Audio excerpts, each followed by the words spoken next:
मई 1981 मनोज कुमार और दिलीप कुमार की all time blockbuster movie क्रांति देश के लगभग सभी सिनेमाघरों में सिल्वर जुबली मना रही थी और शुरुआती कमाई के मामले में इसने शोले का रिकॉर्ड भी तोड़ दिया था और न जाने कितने रिकॉर्ड अभी तोड़ने वाली थी। फिल्म की पॉपुलैरिटी का आलम यह था कि मई की झुलसाती गर्मी में सिनेमा घरों के बाहर एडवांस टिकट की लंबी कतारें लगी थीं कि तभी इसी महीने अमिताभ बच्चन की 2 फिल्में रिलीज हुईं और इन लंबी कतारों का रुख बदल गया। साल खत्म होते होते अमिताभ की 2 और फिल्में आईं और जिस साल को क्रांति, बुलंदी, एक दूजे के लिए, रॉकी, लव स्टोरी और कुदरत जैसी फिल्मों के लिए याद किया जाना था, उस साल पर अमिताभ बच्चन की मुहर लग गई।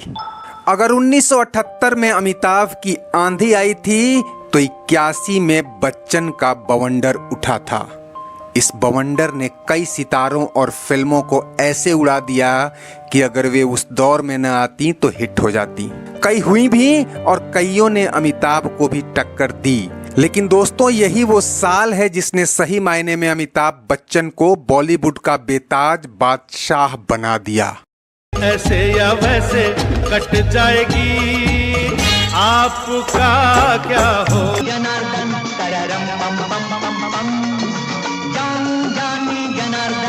इस साल अमिताभ बच्चन की 6 फिल्में रिलीज हुई, जिनमें से 4 सुपरहिट हुई और एक ने बॉक्स ऑफिस पर फ्लॉप का ठप्पा लगने के बावजूद ऑल टाइम पॉपुलर रोमांटिक फिल्मों में अपनी जगह बना ली और उसके गाने 40 साल बाद भी हर किसी की जुबां पे हैं।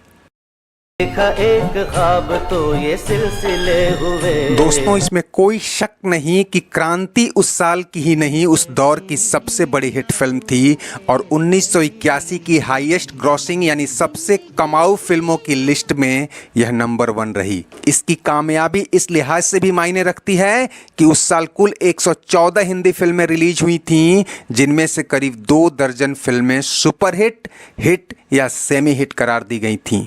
इनमें इस दौर के हर बड़े सितारे की एक फिल्म जरूर थी, लेकिन हिट फिल्मों की फहरिस्त में जैसे ही हम क्रांति के नीचे आते हैं, दूसरे पायदान से 2 नंबर तक हमें अमिताभ बच्चन की 4 फिल्में मिलती हैं। अगर राजेश खन्ना के 1969 या 70 और अमिताभ के ही 78 को छोड़ दें तो किसी भी एक्टर के लिए बॉलीवुड में इतना धमाकेदार साल न पहले और नहीं कभी बाद में आया। और यह भी किसी इत्तेफाक से कम नहीं कि उस साल कमाई में पहले पायदान पर छाई क्रांति भी अमिताभ बच्चन के ही खाते में आती, क्योंकि मनोज कुमार उस फिल्म में शत्रुघ्न सिन्हा की जगह अमिताभ बच्चन को लेने वाले थे।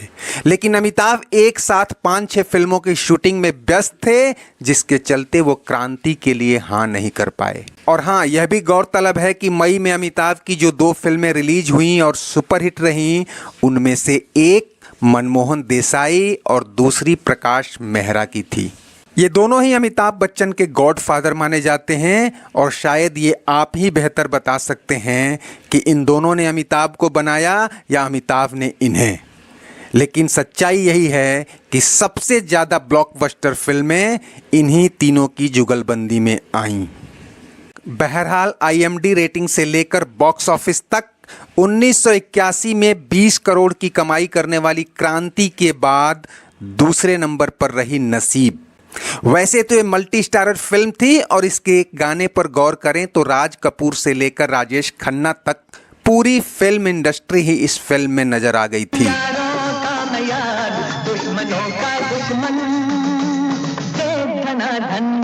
लेकिन सबको पता है कि यह फिल्म हिट हुई तो उसमें सबसे बड़ा रोल एक ही एक्टर का था।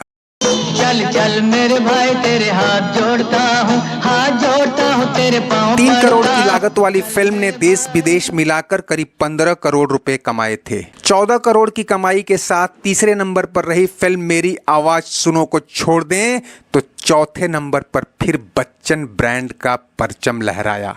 आपका क्या होगा जनाबे अली, आपका 12 करोड़ कमाने वाली लावारिस बॉक्स ऑफिस पर भले ही नसीब से 2 पायदान पीछे रही हो, लेकिन पॉपुलर फिल्मों में इसे नसीब से भी आगे गिना जाता है और इस पॉपुलैरिटी में इस गाने का बहुत बड़ा रोल रहा है। मेरे अंगने में तुम्हारा क्या काम है, मेरे अंगने में 20 हिट फिल्मों वाले साल की टॉप 10 सुपरहिट फिल्मों में शामिल अमिताभ की तीसरी फिल्म याराना अक्टूबर में रिलीज हुई और तब तक नसीब और लावारिस देश के कई सिनेमा घरों में हाउसफुल चल रही थी। याराना भी काफी पॉपुलर हुई और इसने ये भी को मैंने तो खुदा माना। साल के आखिर में आई टीनू आनंद की कालिया भी एक सफल फिल्म थी और कमाई में उस साल की टॉप 10 में शामिल थी। इस एक्शन ड्रामा फिल्म में अमिताभ की एक्टिंग और दमदार डायलॉग ने लाखों लोगों को उनका कायल बना दिया। वो हैं जो कभी किसी के पीछे नहीं खड़े होते, जहां खड़े हो जाते हैं लाइन वहीं से शुरू होती है। इस साल अमिताभ की बाकी बची फिल्मों की बात करें तो बरसात की एक रात बॉक्स ऑफिस पर बहुत सफल नहीं हुई, लेकिन इसी का बंगाली वर्जन पश्चिम बंगाल और नॉर्थ ईस्ट में सुपरहिट रही।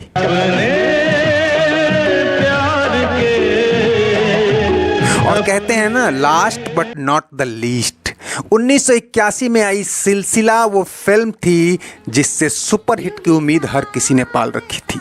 खुद उस डायरेक्टर ने भी, जिसके नाम से सबसे ज्यादा रोमांटिक सुपरहिट्स देने का रिकॉर्ड आज भी कायम है।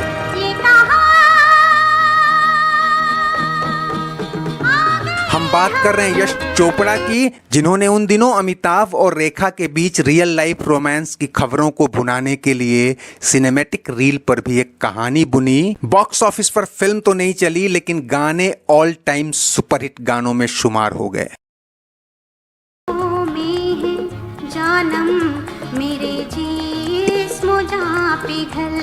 इस साल अमिताभ ने लावारिस के एक गाने में आवाज दी तो सिलसिला के इस होली गीत को भी गाया, जिसके बिना आज भी इस देश में होली की उमंग पूरी नहीं होती। से भीगे चुनर वाली रंग बरसे। बहरहाल 4 सुपरहिट और 2 पॉपुलर फिल्मों के साथ यह साल अमिताभ को उस मुकाम तक ले गया जहां उनके मुकाबले कोई नाम, कोई चेहरा और कोई छवि बड़ी नहीं रह गई। हालांकि चलते चलते उस साल की बाकी हिट फिल्मों का नाम गिना देना भी उचित होगा दोस्तों। उस साल की सबसे बड़ी म्यूजिकल ब्लॉकबस्टर थी एक दूजे के लिए। इस फिल्म के साथ कमल हासन और रति अग्निहोत्री ने बॉलीवुड में एंट्री ली थी। साथ ही लव स्टोरी के साथ कुमार गौरव और रॉकी के साथ संजय दत्त की एंट्री हुई थी। मेरी आवाज सुनो का जिक्र तो हम ऊपर कर ही चुके हैं। कुदरत, कातिलों का कातिल, धनवान, एक ही भूल, प्यासा सावन, बुलंदी, वारदात, चश्मे बद्दूर, उमराव जान जैसी फिल्मों ने भी उस साल अपनी गहरी छाप छोड़ी। तो दोस्तों, उम्मीद है आपको वीडियो पसंद आया होगा। चलते चलते इसे लाइक, शेयर और सब्सक्राइब कर लीजिए और कमेंट बॉक्स में अपनी राय जरूर दीजिएगा। शुक्रिया, नमस्ते, आभार। करेगी दुनिया तेरा मेरा अफसाना।